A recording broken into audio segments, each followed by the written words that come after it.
Pada zaman pasca modernisasi ini, gejala sosial kini semakin meningkat dalam kalangan masyarakat kerana mereka terdedahnya dengan ideologi pergaulan bebas.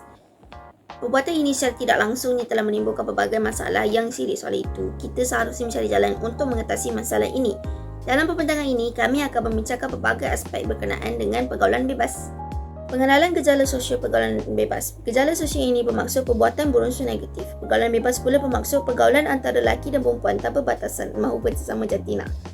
Pergaulan bebas ini secara tidak langsungnya telah meningkatkan kesan negatif kepada pelajar itu sendiri kerana mereka telah terjerumus dengan pelbagai perkara yang negatif seperti penyalahgunaan dadah, minum minuman keras, seks bebas dan pelbagai lagi. Antara kes kesannya daripada pergaulan bebas ini adalah pembuangan bayi. Menurut berita harian, pada tarikh 10 Julai 2020, seorang pelajar perempuan berumur 15 tahun telah mencampakkan bayinya dari tingkat 13. Menurut Sinar Harian, pada tarikh 16 Julai 2021, di Petaling Jaya, 11 termasuk pelajar umur 17 tahun telah ditahan oleh polis kerana mereka melakukan pesta minuman keras. Seterusnya, kita akan teruskan dengan faktor-faktor yang boleh membawa kepada isu pergaulan bebas dalam kalangan pelajar. Faktor pertama adalah tentang rakan sebaya. Sebagai seorang pelajar dalam usia remaja, rakan sebaya adalah lebih akrab dengan mereka berbanding dengan keluarga mereka sendiri. Rakan sebaya adalah individu-individu yang berada di dalam lingkaran umur yang sama dan mereka sering meluangkan masa bersama. Jika seseorang rakan itu melakukan perkara yang tidak baik, rakan yang lain pasti akan mengikuti jejak langkah rakannya itu. Dan kadang-kadang untuk mendapat pengiktirafan dan diketahui oleh rakan sebaya lain, mereka sanggup melakukan apa sahaja perkara, misalnya perkara tersebut adalah perkara yang negatif. Misalnya merokok, minum arak dan sebagainya. Jadi ini menunjukkan bahawa betapa pentingnya seseorang dalam memilih rakan sebaya agar mereka tidak terlibat dalam kacau-kacau yang tidak sihat. Faktor yang kedua adalah kurang didikan agama. Sebahagian besar pelajar pada masa kini terlibat dalam pergaulan bebas adalah kerana kurangnya didikan agama daripada ibu bapa, dan terdapat ibu bapa yang hanya bergantung harap pada pendidikan agama daripada sekolah sahaja. Sikap sebahagian ibu bapa yang tidak mendidik anak mereka perihal agama, malahan diri mereka sendiri melanggar suruhan agama dan menjadi contoh buruk kepada anak-anak mereka, ini menjadi punca kepada anak-anak mereka untuk mengikuti perbuatan yang tidak baik itu. Hal ini kerana ibu bapa terlalu sibuk untuk mengejar kemewahan duniawi sehingga mereka melupakan lalai dan alpa terhadap perihal anak-anak mereka. Bagi kita yang beragama Islam, kita perlu mengambil Al-Quran dan Sunnah untuk menjadi panduan hidup kita. Dengan mendapat didikan agama yang teguh, ia dapat membantu pelajar dalam membawa diri mereka ke arah kebaikan dan membantu mereka dalam membezakan perkara yang buruk dan perkara yang baik. Selain itu, pengaruh media sosial juga menjadi penyumbang utama kepada isu pergaulan bebas dalam kalangan pelajar. Dalam era globalisasi ini, pergaulan tanpa batas antara lelaki dan perempuan melalui aplikasi seperti TikTok, WeChat, Tinder, Facebook dan sebagainya menjadi semakin berluasan dalam kalangan pelajar. Para pelajar khususnya dilihat sebagai mangsa yang mudah untuk diperdaya oleh pemangsa-pemangsa seksual ini untuk melakukan perkara yang tidak baik. Sampai itu, media sosial juga boleh disalahgunakan oleh pelajar dengan menjadi tempat untuk mereka melayari laman-laman web yang berunsur negatif seperti laman web pornografi. Kesan bahan pornografi yang tidak terkawal ini boleh membawa kepada masalah seperti seks bebas, rogol, cabul dan sebagainya. Hal ini kerana tiada pemantauan yang dilakukan dalam penggunaan media sosial dalam kalangan pelajar. Jadi mereka bebas untuk melayari apa sahaja di dalam internet. Akhir sekali, perkara yang menjadi faktor kepada berlakunya isu pergaulan bebas dalam kalangan pelajar adalah sikap ingin tahu dalam mencuba sesuatu perkara. Semasa usia muda sebagai seorang pelajar, mereka akan mengalami perubahan bukan sahaja dari segi fizikal dan mental, malah perubahan kepada keadaan sekeliling. Apabila berlakunya perubahan kepada keadaan sekeliling, akan wujud perkara yang mereka tidak pernah alami dan lihat. Pelajar-pelajar cenderung untuk mengikuti nilai-nilai dan mereka hidup yang baik maupun buruk. Dan kecenderungan inilah yang menurun perasaan yang ingin tahu dan membuatkan mereka ingin mencuba dalam melakukan sesuatu perkara yang mereka tidak pernah alami.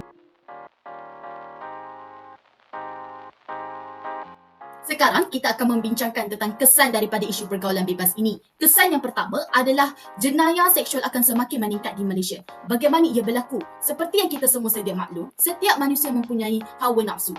Pergaulan antara lelaki dan perempuan tanpa batasan akan mengakibatkan seseorang individu itu gagal mengawal hawa nafsu mereka. Kegagalan mengawal hawa nafsu akan mendorong mereka melakukan hubungan seks luar nikah. Dan jika perkara ini tidak dibendung, dikuatiri akan menjadi normal kebiasaan dalam kehidupan masyarakat. Pergaulan bebas juga akan mengikis perasaan malu seseorang individu itu. Tanpa adanya perasaan malu, seorang lelaki dan perempuan akan berani melakukan hubungan seks luar nikah. Dan tidak hairanlah jika terdapat banyak pelajar pada hari ini terlibat dengan kes pelacuran di awal usia mereka. Menurut KKM, dianggarkan 4,000 remaja perempuan dilaporkan hamil pada setiap tahun. Dan perkara ini amat membimbangkan kerana ia boleh menimbulkan masalah pembuangan bayi. Bukan itu sahaja, pergaulan antara sesama jantina juga perlu ada batasannya. Jika tiada batasan, ia boleh menyebabkan seks sonsam semakin berleluasa di Malaysia. Dan ini menunjukkan kadar jenayah seksual yang berlaku di Malaysia pada tahun 2018 sehingga 2021. Seterusnya, kesan kedua ialah penularan penyakit berbahaya. Sebelum ini kita membincangkan tentang isu pergaulan bebas di kalangan pelajar boleh menyebabkan jenayah seksual semakin meningkat di Malaysia. Dan secara tidak langsung, perkara ini boleh mengakibatkan kesihatan individu seseorang itu terjejas. Antaranya ialah ia dapat memberi kesan negatif kepada kesihatan mental dan emosi seseorang seperti kemurungan dan juga tekanan emosi, terutama kepada mangsa jenayah seksual. Manakala dari segi kesihatan fizikal, mereka yang melakukan hubungan seks di luar nikah lebih mudah menghidap risiko penyakit kelamin seperti AIDS dan HIV yang sehingga kini tiada penawar dijumpai. Berdasarkan kes statistik HIV di Malaysia melalui Hektare Sosial maupun sesama jantina dilihat amat membimbangkan kerana terdapat peningkatan kes tersebut dari 2009 ke 2021. Selain itu, kesan ketiga adalah kedaulatan negara terjejas. Bagaimana ia boleh berlaku? Mereka yang terlibat dalam pergaulan bebas antara lelaki dan perempuan maupun sesama jantina dilihat terdedah dengan anasir-anasir negatif seperti couple dan juga clubbing. Dan perkara ini secara tidak langsung menjejaskan prestasi akademik mereka. Anasir negatif ini juga boleh mengakibatkan keruntuhan akhlak dan nilai murni dalam diri seseorang itu. Golongan ini juga seringkali dilihat berlebihan dalam keseronokan dan perkara ini boleh menyebabkan norma masyarakat ke arah gaya hidup hedonisme. Lantaran daripada itu, negara akan mengalami kekurangan bakal pemimpin yang berwibawa. Oleh itu tidak hairanlah jika perkara ini menyebabkan keselamatan negara kita tergugat dan menjejaskan imej dan juga masa depan negara.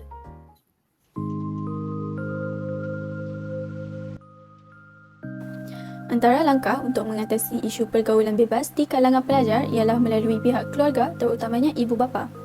Ibu bapa hendaklah mengambil berat tentang pergaulan anak ketika anak berada di luar rumah ataupun di luar jagaan mereka. Hal ini dapat mengelakkan anak-anak daripada bergaul dengan rakan-rakan yang boleh mempengaruhi mereka untuk melakukan perkara-perkara yang negatif.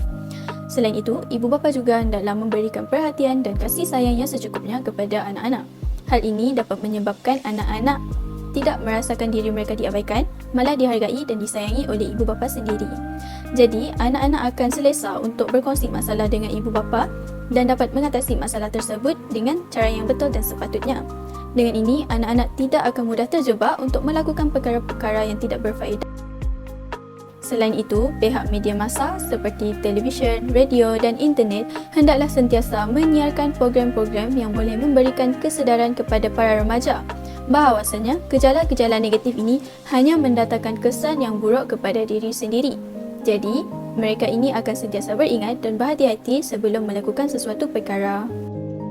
Pihak kerajaan juga perlu menguatkuasakan undang-undang. Mereka hendaklah lebih peka dan memberikan hukuman yang setimpal kepada mereka yang terjerumus dengan gejala-gejala negatif ini. Oleh itu, para remaja akan sentiasa berasa takut untuk melakukan kesalahan yang boleh disabitkan hukuman seperti jenayah seksual.